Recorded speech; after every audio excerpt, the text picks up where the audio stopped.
Lord. ఇది నా వాక్యాంశము ఇద్దరు స్త్రీల గురించి మనం తెలుసుకుందాం.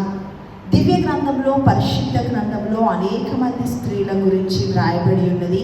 అనేక మంది దేవుని యొక్క అనుగ్రహాన్ని, కృపని పొందుకున్నటువంటి వారు ఉన్నారు. అయితే ఈ దినమందు మనం తెలుసుకోబోయేటటువంటి ఇద్దరు స్త్రీలు ఎంతో ప్రాముఖ్యమైనటువంటి వారు. వారి ద్వారా మనం ఎన్నో విషయాలు నేర్చుకోవాల్సి ఉన్నది.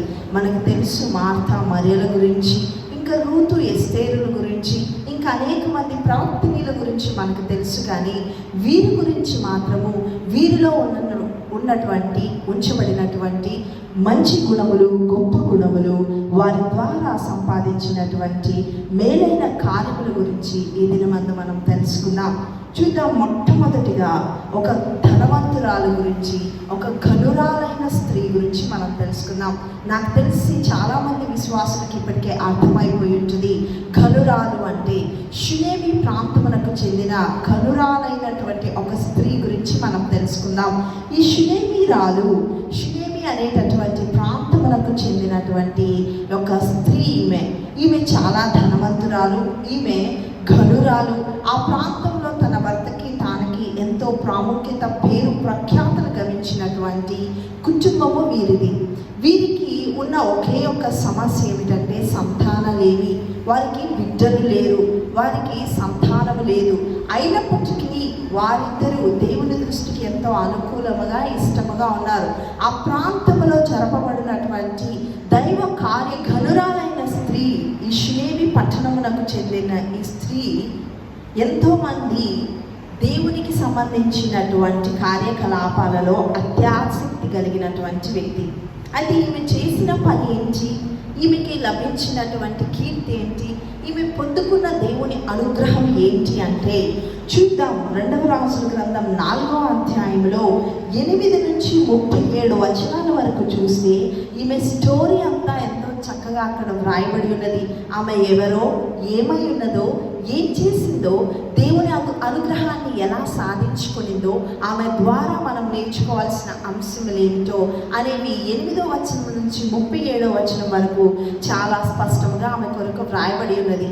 ఇంకా మనం విషయంలోనికి వెళితే, ఆ స్త్రీ వారు ఉన్నటువంటి ప్రాంతంలోకి ఎలీషా అనే ఒక ప్రవక్త వచ్చి ఆయన చేస్తున్న దైవ కార్యకలాపాలన్నింటిని గురించి ఆమె వినినది, చూసినది, తెలుసుకున్నది.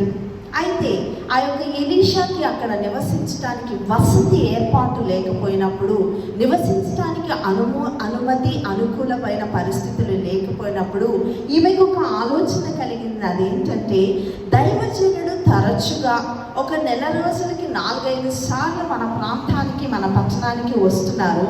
ఆయనకి ఇక్కడ ఉండటానికి కావాల్సిన ఎటువంటి వసతులు, సదుపాయాలు అవైలబుల్గా లేవు. కాబట్టి వారి కొరకు నేను ఏం చేయాలి, వారి కొరకు నేను ఎలా ఉండాలి అనని ఆమెకు ఒక ఆలోచన కలిగినది. అదేంటంటే, వారు ఇక్కడ ఉండటానికి అకామిడేషన్ని మేము కనుక ప్రొవైడ్ చేయగలిగితే, ఆయన వచ్చి ఒక్క రోజులోనే వెనక్కి వెళ్ళిపోకుండా వచ్చి ఒక 2-3 రోజులు రెస్ట్ తీసుకొని ఇక్కడ ఇంకా దైవ కార్యాలు, ఇంకా దేవుని గురించి వాక్యాలు, ఇంకా అనేకమైనవి మా ప్రాంతంలో చేయటానికి ఎంతో ఉపయుక్తం అవుతుంది కదా అని చెప్పి ఆమె ఒక నిర్ణయం తీసుకున్నది.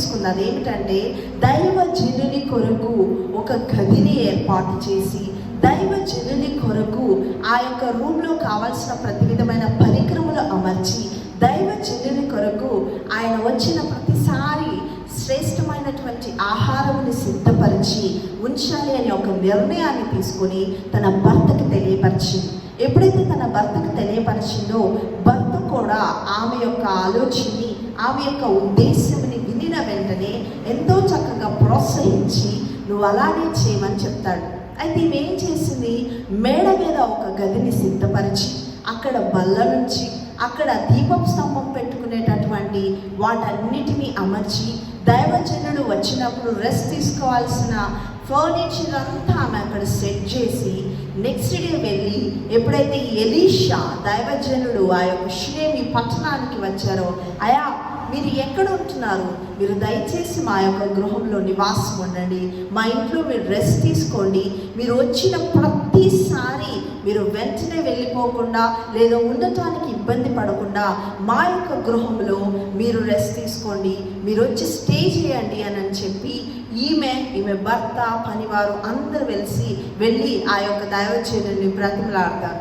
ఎప్పుడైతే ఆ యొక్క విషయాన్ని వినినటువంటి ఎలీషాకి ఎంతో సంతోషం వేసి, సరే మనం అలాగే వెళ్దామని అనుకొని ఈ ఘనురాలైన షునేమి స్త్రీ ఇంటికి వచ్చి వారింటిలో నివాసం ఉంటారు.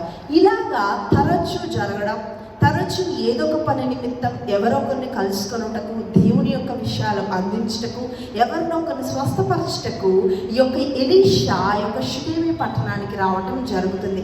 అటువంటి సందర్భాల్లో షునేమి పట్టణానికి ఎప్పుడైతే వచ్చాడో ఆయన కొరకు సిద్ధపరిచిన ఈ షునేమి స్త్రీ యొక్క ఇంటిలో నివాసం ఉండటం జరిగినది. అయితే కొంతకాలం తర్వాత ఎలీషాకు ఒక ఆలోచన వచ్చింది. అది ఏమిటంటే, ఇన్ని రోజులుగా మనం తరచూ ఇక్కడికి వస్తున్నాం, ఇన్ని రోజులుగా ఇక్కడ మనం స్టే చేస్తున్నాం, మనల్ని ఎంతో చక్కగా మొదటి రోజు ఏ గౌరవంతో అయితే మనం చూసిందో మిగిలినటువంటి రోజులు కూడా అదే గౌరవంగా, అదే శ్రద్ధతో, అదే ప్రేమతో మనం చూస్తున్న ఈ స్త్రీ యొక్కకి ఏది అవసరమో, ఏది ఉపయోగమో, ఆమెకి ఏం చేయాలో నేను వెళ్ళి నువ్వు అడుగు అనని ఈ దైవజనుడైనటువంటి ఎలీషా తన శిష్యునికి చెప్పి ఆమె వద్దకు పంపిస్తాడు. ఆ శిష్యుడు వచ్చి అడుగుతాడు, అమ్మా నీకేం కావాలి? మా అయ్యగారు నిన్ను అడిగి రమ్మన్నాడు. రాజుగారితో మాట్లాడి మీ పొలాలలో ఏమన్నా ఎక్కువ ఆస్తులు ఇప్పించమంటావా, లేదా ఇంకే అధికారితోనైనా మాట్లాడి నీకు కావలసిన పేపర్స్ మీద ఏమైనా సైన్లు పెట్టించమంటావా, ఇంకా ఎటువంటి రిఫరెన్స్ నీకు కావాలన్నా నువ్వు మమ్మల్ని అడుగు, మా యొక్క దైవజనుడు తప్పకుండా అనేక మంది అధికారులు ఆయనకి తెలుసు కనుక వారితో మాట్లాడి నీకు అవసరమైనది ప్రతిదీ తీరుస్తాడు అని చెప్తాడు. అయినా ఆమె ఏం మాట్లాడదు, లేదండి నాకు అటువంటి అవసరాలు ఏమీ లేవు, నాకు దేవుడు ఇచ్చిన దాంతో నేను సంతోషంగా ఉన్నాను, కేవలం మీరు మా ఇంటిలో రెస్ట్ తీసుకొనటమే మాకు కావాల్సినటువంటి అంశము అని. వెంటనే ఈ యొక్క దాసుడు వచ్చి యజమానుడైనటువంటి దైవజనుడైనటువంటి ఎలీషాతో, అయ్యా ఆమెకైతే ఈ లోక సంబంధంలో ఎటువంటి అవసరం లేదంట, కానీ ఒక్క అవసరం ఆమెకుంది. ఆమె అడగలేదు, నేనే చెప్తున్నాను. అదేంటంటే, వీరికి దీర్ఘకాలికము నుంచి సంతానలేమితో బాధించబడుతున్నారు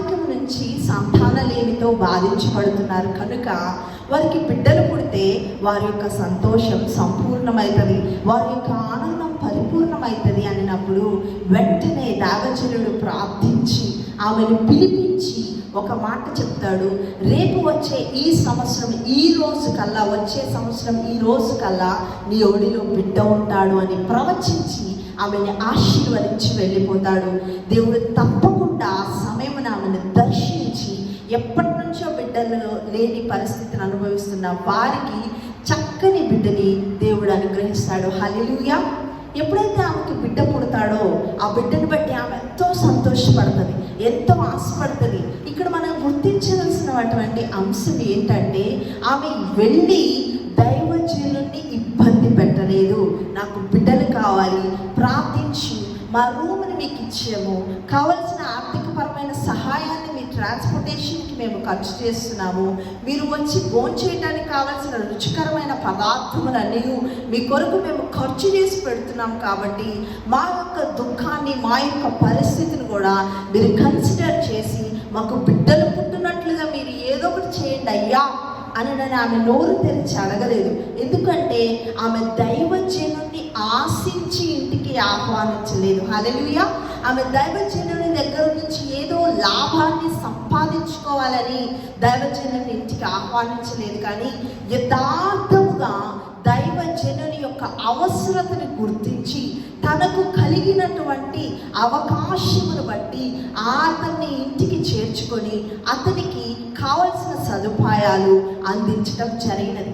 ఎప్పుడైతే దైవదాసుని అవసరతని ఈమె గుర్తించిందో, దేవుడు ఈమె అవసరాన్ని గుర్తించి ఆమెకున్నటువంటి ఆ కొరతని కొట్టివేశాడు. హల్లెలూయా. అయితే దీంతోనే సుఖాంతం అవ్వలేదు. కానీ ఈ యొక్క కథ, ఈ యొక్క జరిగినటువంటి ఈ యొక్క పరిస్థితి, ఆ బిడ్డ కొంతకాలమైన తర్వాత జబ్బున పడి చనిపోవడం జరిగినది. జబ్బున పడి చనిపోయినప్పుడు ఈమె అప్పుడు దైవజనుడు ఎక్కడో ఉంటే అతని యొద్దకు త్వరపడి పరిగెత్తి ప్రయాసపడి వెళ్తుంది.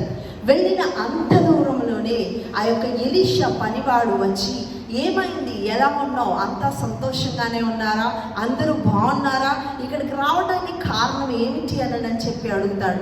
అప్పుడు ఆ యొక్క ఘనురాలైన షునేమి స్త్రీ, ఆ పట్టణానికి చెందినటువంటి ఆ స్త్రీ వెళ్ళి ఆ యొక్క దైవజనుని అంటదయ్యా, నాకు బిడ్డనివ్వమని నేను మిమ్మల్ని అడగలేదే, నాకు పుట్టించమని మిమ్మల్ని నేను ప్రార్థించలేదే, పోనీ దేవునికి నా తరపున రికమెండ్ చేయండి అని నేను మిమ్మల్ని అడగలేదే, మీరే నాకు ఆ యొక్క బ్లెస్సింగ్ ఇచ్చారు, దేవుడు నాకు బిడ్డను కలుగు చేశాడు. ఈరోజు ఆ బిడ్డ అనారోగ్యానికి గురయ్యి జబ్బున పడి చనిపోయాడు అని నేను వెంటనే ఆ యొక్క ప్రవక్త, ఆ యొక్క దైవజనుడు ఆమె ఇంటికి వచ్చి ఆ బిడ్డ మీద చేతి నుంచి ప్రార్థించినప్పుడు దేవుడు ఆ బిడ్డని బ్రతికించాడు. చప్పట్లు కొట్టి దేవుని నామాన్ని మహిమపరుద్దాం. హల్లెలూయా.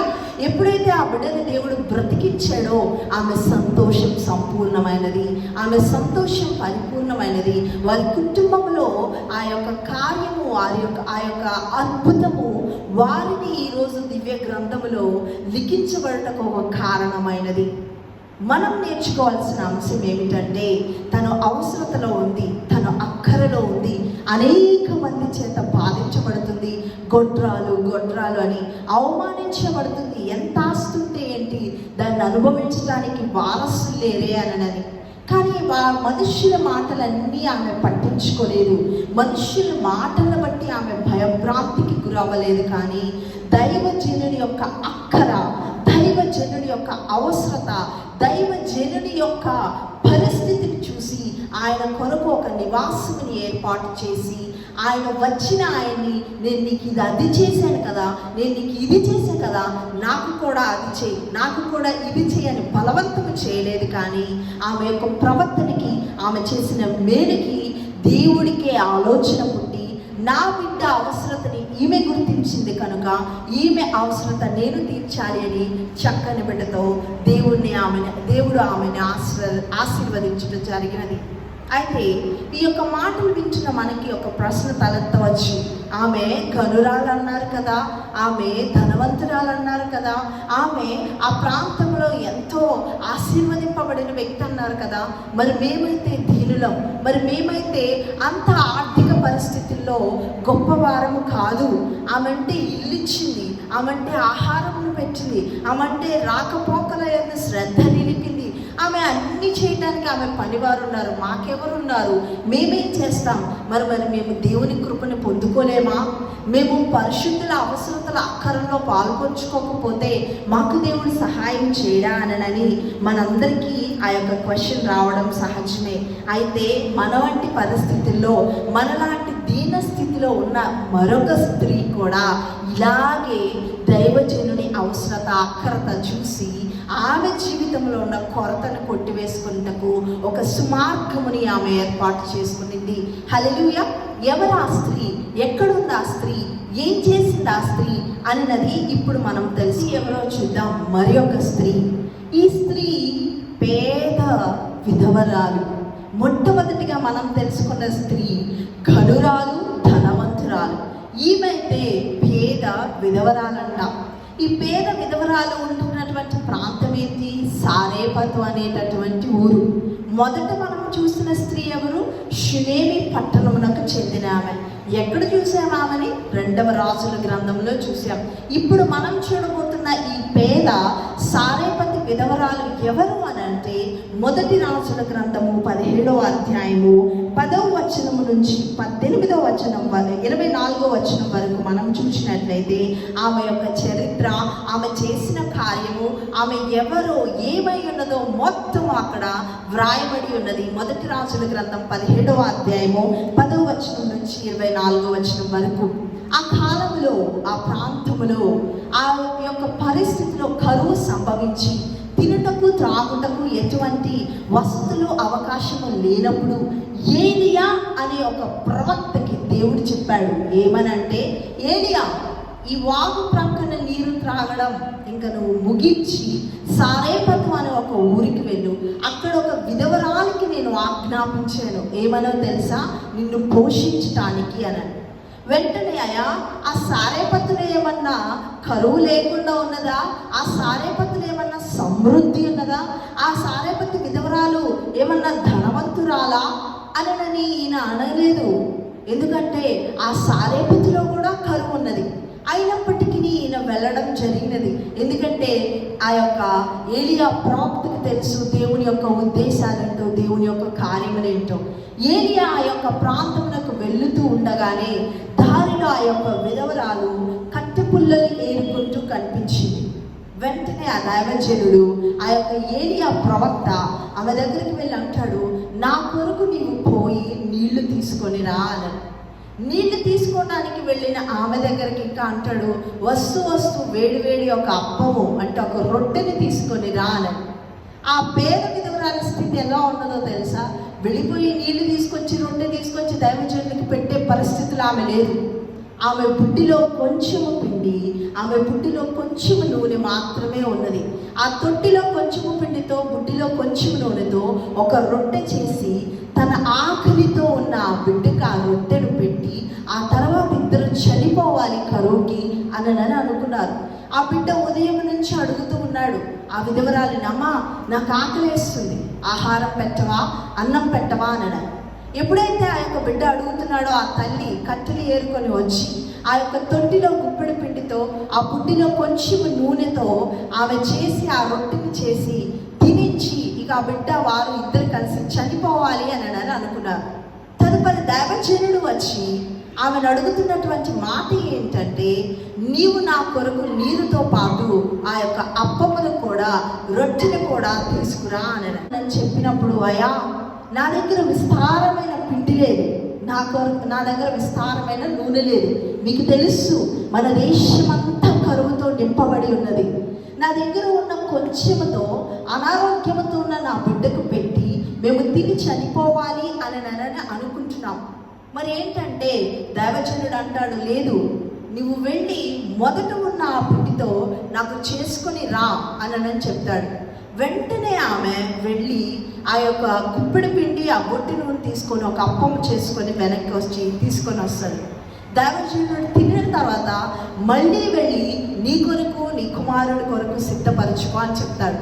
ఆమె వెళ్తున్న దారిలోనే అనుకొని ఉంటుంది, ఏమనో తెలుసా, అక్కడ ఉంది గుప్పెడి పిండి, బొట్టు నూనె, అది తుడిచి దులిపి ఒక అప్పాన్ని చేసుకొచ్చి నేను దైవజనుడికి ఇస్తే మళ్ళీ మీ కొరకు చేసుకో అంటాడు. ఏంటి అయినా సరే దేవుని మాటకు, దైవజనుని మాటకు, దైవజనుని ఆఖరి మొదట ఆమె తీర్చినది కనుక ఆమె వెళ్ళి మరలా తొట్టిలో చేయబెట్టినప్పుడు విస్తారమైన పిండితో, బుడ్డిలో చూసినప్పుడు విస్తారమైన నూనెతో దేవుని యొక్క ఆశీర్వాదాన్ని అక్కడ చూసింది. హల్లెలూయా. ప్రియ దైవజనమా, ఆకలితో ఉన్న దైవజనుని అవసరతని, దైవజనుని అక్కరని విధవరాలు తనకి లేని స్థితిలో తనకి కలిగి ఉన్నది మాత్రమే చూసి ఎప్పుడైతే ఆయనకి ఇవ్వడం జరిగినదో సమృద్ధికరమైనటువంటి భోజనమును ఆ దినమందు ఆమె భుజించింది. హల్లెలూయా. ఎంత గొప్ప విషయం! ఇంతటితోనే ఇది ముగించబడలేదు, కానీ ఆ బిడ్డ చనిపోతాడు. ఆ యొక్క బిడ్డ అనారోగ్యంతో ఉంచబడి చనిపోవటం జరుగుతుంది. ఎప్పుడైతే ఆ బిడ్డ చనిపోయాడో ఈమె ఎంతో వ్యాకులత చెందుతుంది, ఈమె ఎంతో బాధపడుతుంది, ఈమె ఎంతో వేదన చెందుతుంది. ఎంతో రీతిలో ఈమె ఇబ్బంది పడి వేదన చెందినప్పుడు ఆ యొక్క దైవజనుని ఎదుటికి వెళ్ళి ఆ దైవజనుని అడుగుతుందయ్యా, నా బిడ్డ చనిపోయాడు, ఒకవేళ ఈ హెచ్చరిక నిమిత్తమేనా నీవు నా గృహంలోనికి వచ్చావు అని.